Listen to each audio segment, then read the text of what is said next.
For fault tolerance in Spring Cloud, we have two options. The first one is the hysterics that was developed by the Netflix, but it's mainly replaced by the Resilience4j. So what are the core features of the fault tolerance libraries? The first one is the circuit breaker, retry, rate limiter, bulk ahead, and the time limiter.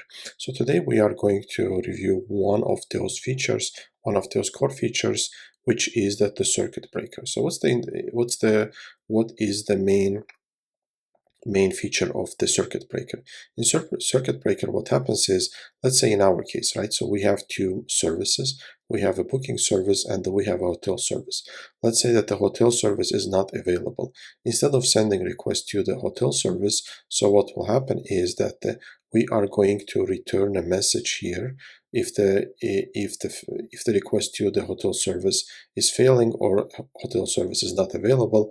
Then in that case we are going to return a message to a user that the service is not available, please try later, or similar kind of message. So what we do for it, we are first of all in our pom.xml, right? So we are adding dependency to the Resilience4j library.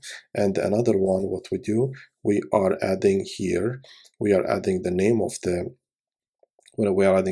service, and we are adding the fallback method. In our case, it's the get available hotels fallback, and here we are returning a message.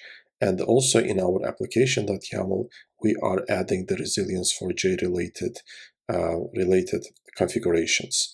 And that's it. After that, what we are going to do is we are going to start only the booking service, and the hotel service, we are going to stop the hotel service and only the booking service is running.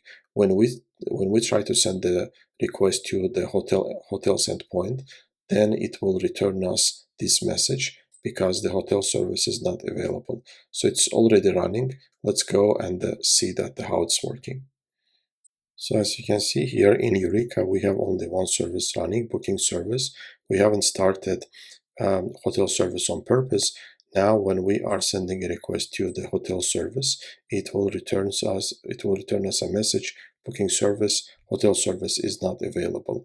And once we start the hotel service, once it's back, it will return us it will make a call. It will start to make a call to the hotel service.